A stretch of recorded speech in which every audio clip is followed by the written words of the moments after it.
Hello, everybody. Thanks for joining me for this week's episode of Waxing with Wade. And I cannot tell you how excited I am because I have a special guest in the studio with me, sitting right across from me. I'll pan the camera back and show you shortly. But 47 years ago this year, this is episode number 47, this gem came out, the renowned Fleetwood Mac, Rumours. I know some of you are like, man, why didn't you do that as the first album? Why did you do Dark Side of the Moon and Rumours right off the bat? What were you waiting for? Waiting for the right moment. And someone to join me, who I'm about to introduce right now.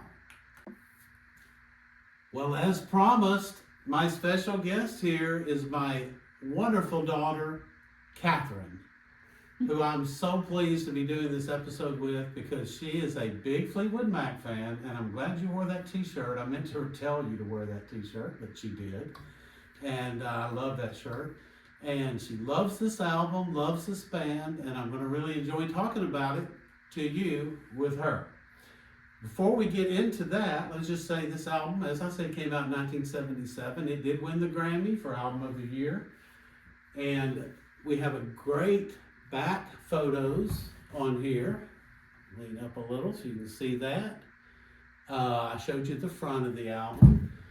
Inside, we have this insert that folds out with all these great little black and white photos of the band. Thank you, Catherine.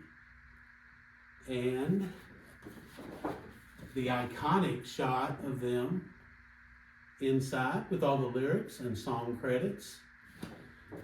And not only that, it came with this great poster for the album.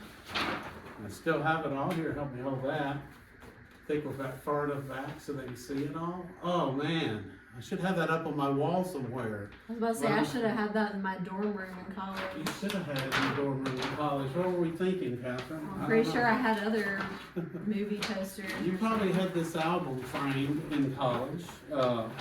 Yeah, probably had some movie posters. Ship off the old block. I have talked to both Catherine and Maddie for Father's Day. I asked for them each to do an episode with me, and Catherine is delivering, and Maddie is working on scheduling it in with me too. Haven't decided exactly what she and I are going to do, but let's talk about this fabulous album. I'll let Catherine talk in a minute and me listen.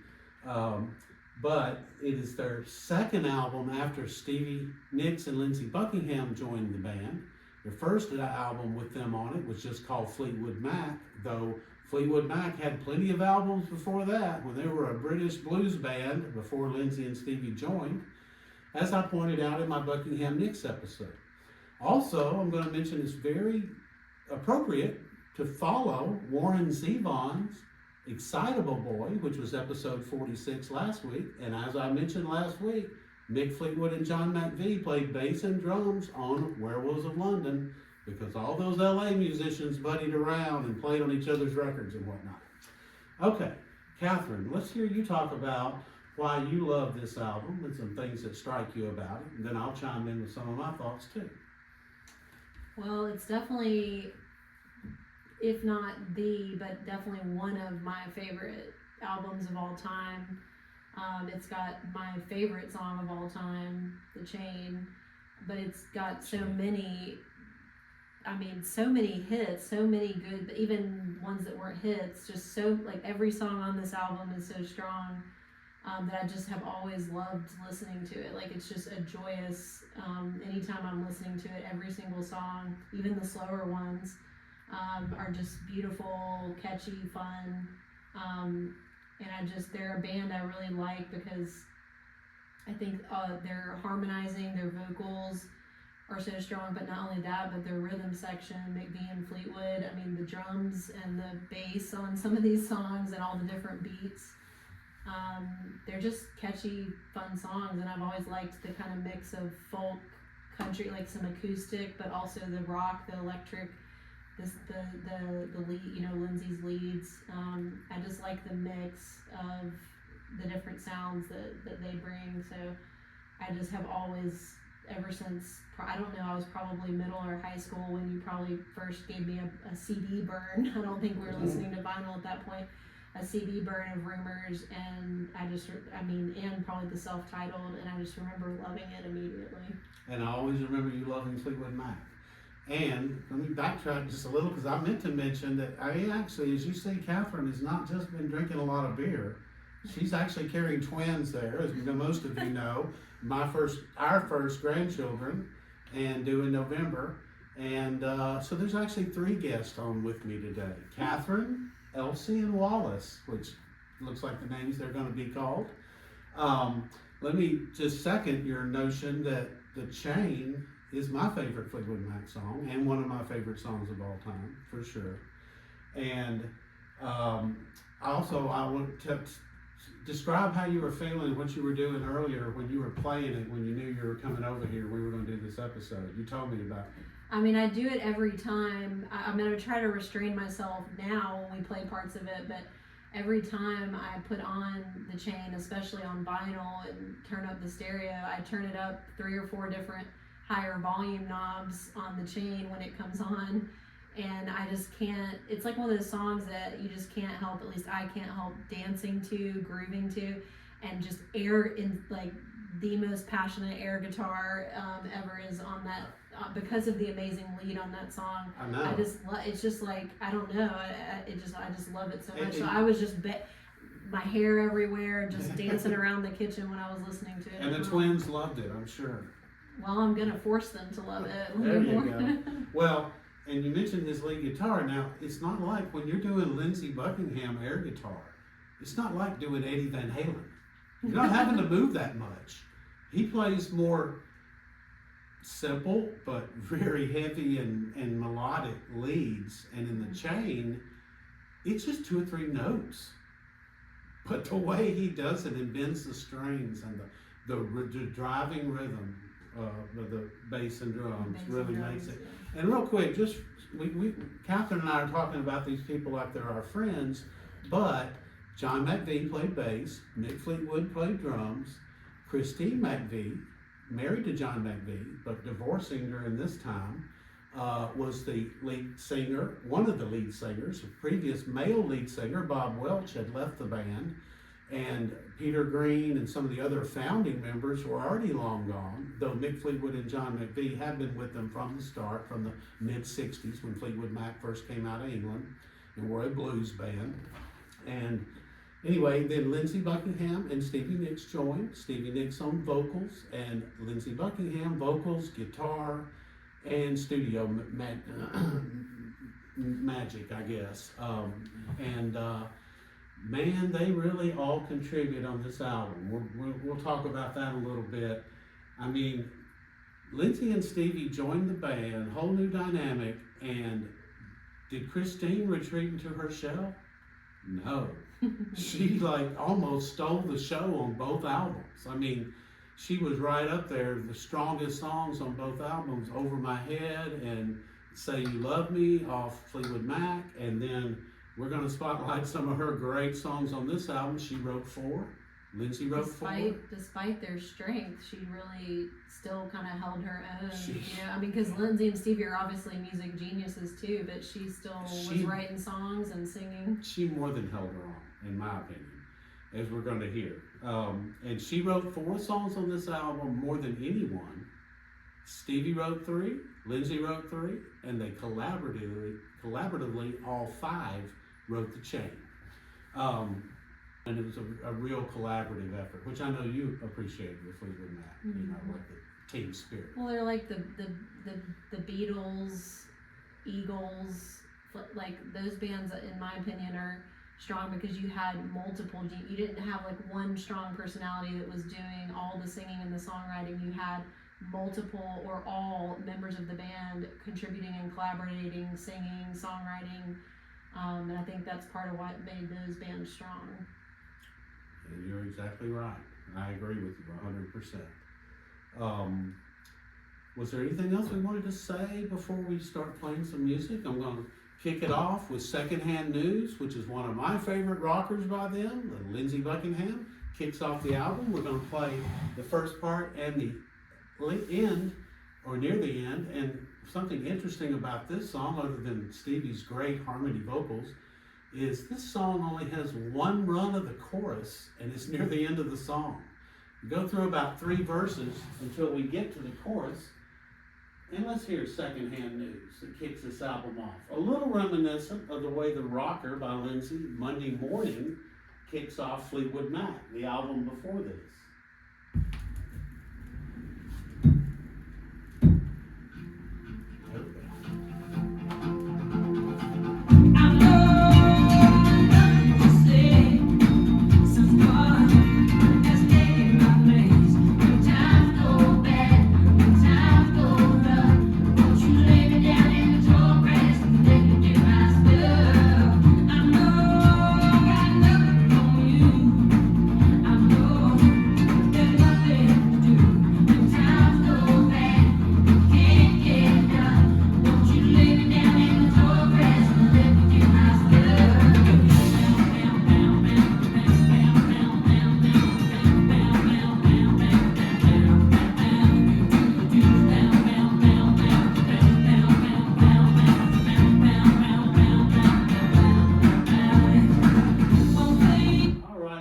Ahead a little bit here so that we can hear how he ends it with the chorus.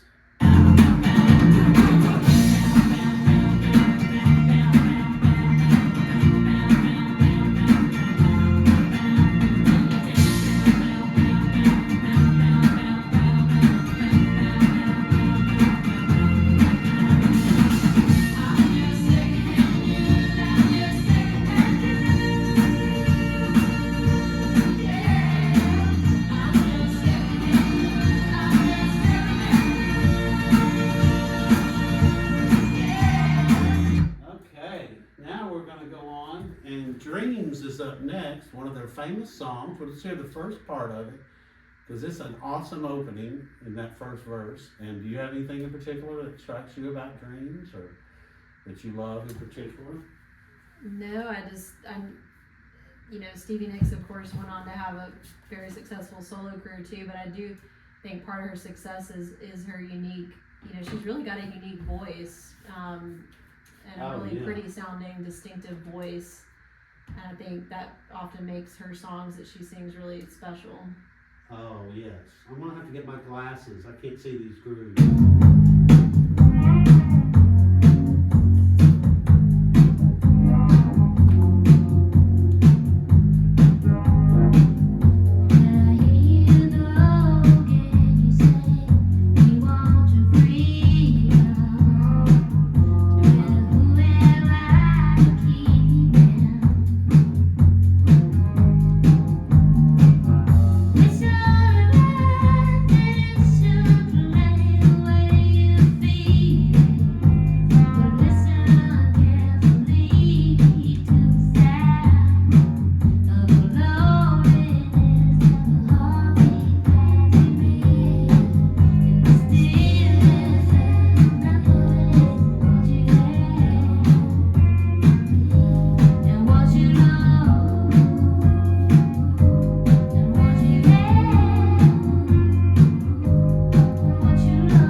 Next, we have one of my favorite hits and one of the great hits of the 70s, and I'll see if Catherine has anything she wants to say about this. Christine and her first song on this album, Don't Stop. Wow. What a song, and has a great. We're going to hear the beginning, and then we're going to hear a lead guitar break, which is so catchy on this. Mm-hmm. Anything else you can say about it that hasn't been said about Don't Stop? It's just a strong song. I think it was. I can't remember if it was Hillary Clinton. It was somebody's campaign song, "Don't Stop." Can't remember if it was Obama or Clinton, but yeah, it's just a good, catchy. It might have been Bill Clinton. Oh, maybe it was. Maybe it was. Okay, all right. Well, let's hear it. A little Don't Stop. Christine at her finest. The only one that has passed away, sadly. It's not still alive. Great opening. Strong.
There, and I forgot to mention, I wanted you to listen out for this as we played it.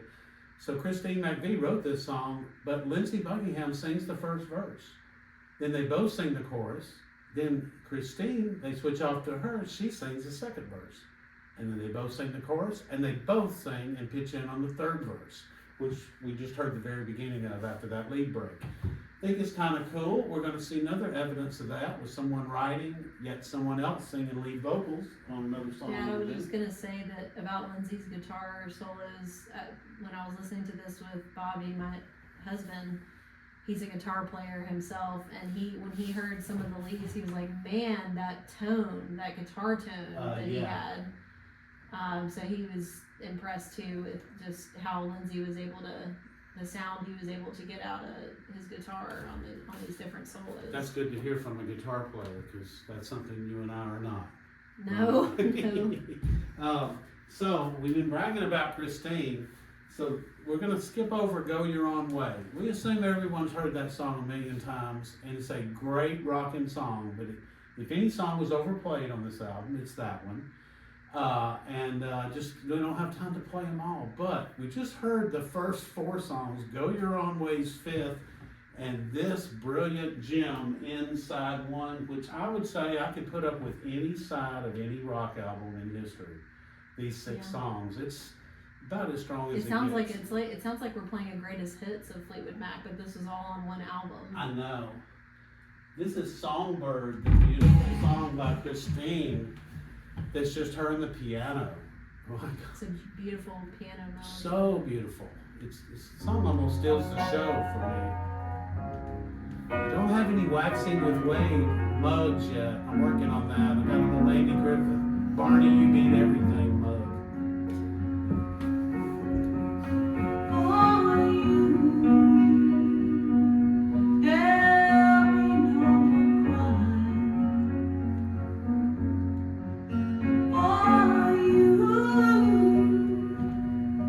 The sun will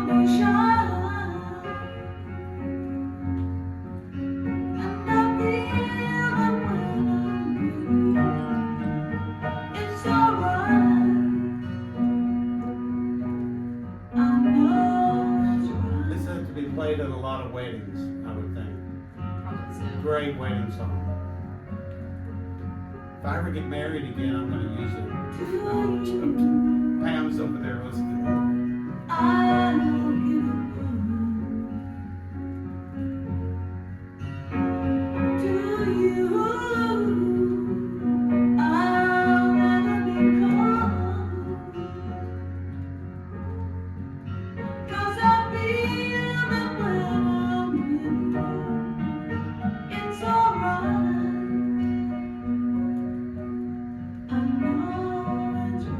This chorus.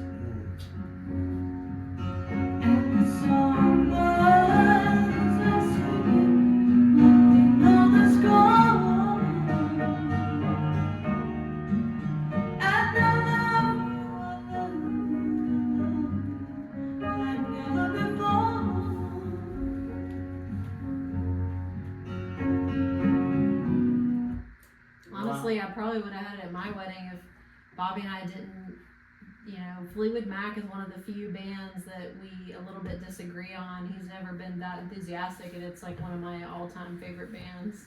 Well, you missed your opportunity to have Songbird. Maybe if you marry someone besides Bobby. Maybe on my second marriage, I'll have it. I hope you have the long 38 years we've had. And I know you will. Okay. The Chain. Man, there's just, words can't describe The Chain. You're just going to have to hear it. Everyone probably knows it, but the bass and drums in it really make it. It's incredible. The lead guitar is so simple and so penetrating, I would say. I don't even think of a better word, but it's just so, and like you said, it's almost, it's not a dance song, but dang, doesn't it make you want to get up? At least me. And then you have the beautiful vocals too that they do, layering on top of all that. Oh my gosh, it's just, this song is perfection, and you've done a really good job of not getting up and dancing around during this. I already got it all out earlier this evening when I listened to it. All right, let's hear the first verse of The Chain, then we're going to play the great lead guitar break. We're doing okay on time.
Silence, and it hesitates and wants you to wait on that drum beat to kick in. I like the tempo. Part of what I like about the song is the tempo change, like going slow and then speeding back up again, or building back up again and then slow back to just the drum.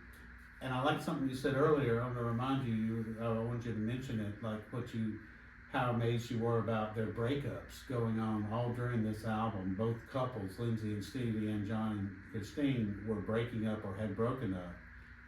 And still this collaborative effort. I mean, we didn't, I know we don't have endless time, but hadn't even talked about that, why this album is called Rumours. That's right. Because there was a lot of rumors going on while they were recording this, because they were breaking up or having these relationship challenges, and yet they still collaborated and recorded this amazing album, one of the best albums of all time, and then toured and performed the songs together. And then did another album after. Yeah, but Bobby was like, and so this was their last album, right? And I said, no, they made They did another. Tusk, Mirage. I was they like, did a no, they few. continued on. Yeah, until they kicked Lindsay out of the band the first time, because he was hard to work with, I think, at times, being a musical genius and wanting things his way, you know. So the fact that this song in particular, that they collaborated and all five got writing credit on this song, just with all that turmoil going on, it just amazes me still. It blows my mind. I agree. Here is the great lead guitar and the break where the bass the drums come in and get it going. You got to hear this part, people. Make sure I don't skip any of it.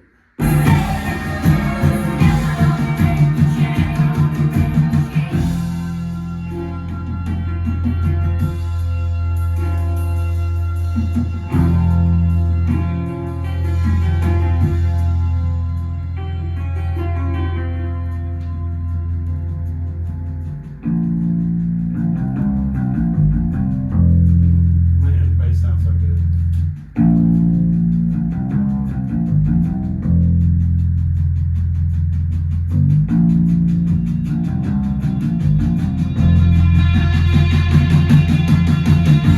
Hell yeah. You wanna get a dance?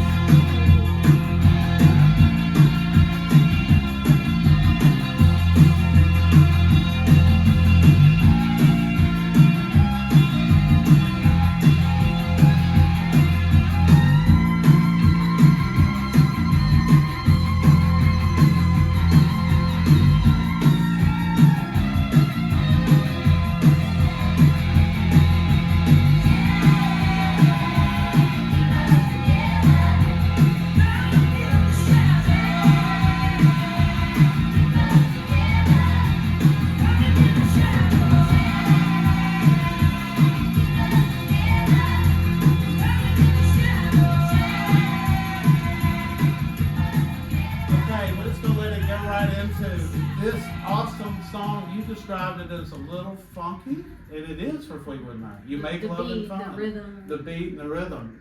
You make love and fun. Christine McVie. Love it. Drum open too.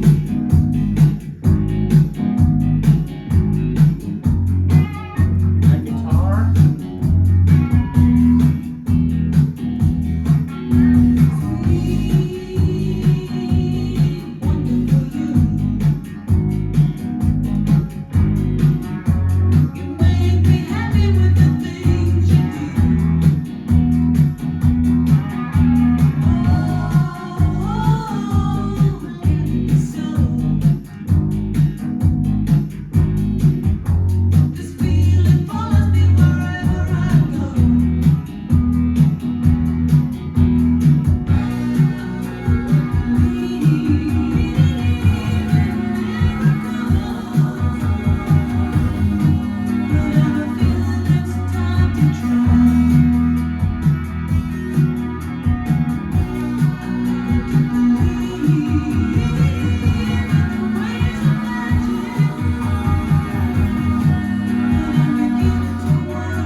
This lead. I love Lindsay's guitar.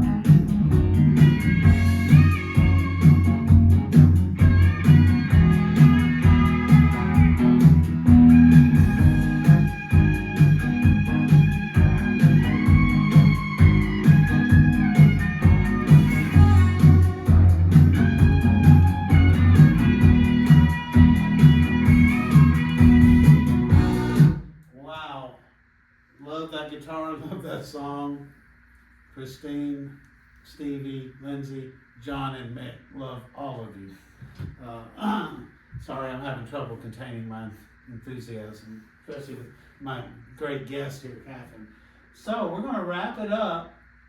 There's 3 more songs on this side, but Gold Dust Woman ends it. A great Stevie Nicks song. Many of you are probably familiar with it. It's been covered by several artists. This is I Don't Want to Know, which I assumed was written by Lindsey Buckingham when I heard it, and was looking just today and went, that's not Lindsey, that's a Stevie Nicks song.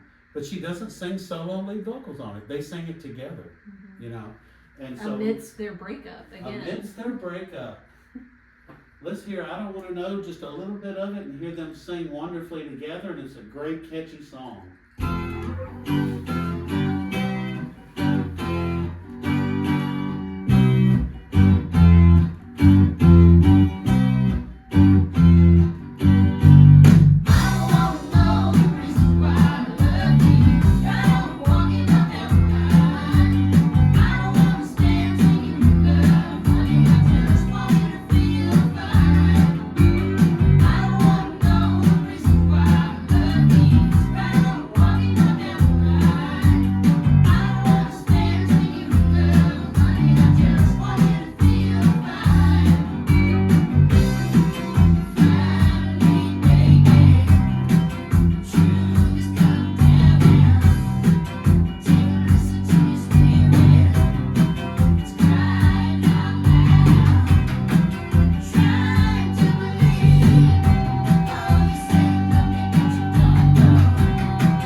Somewhere.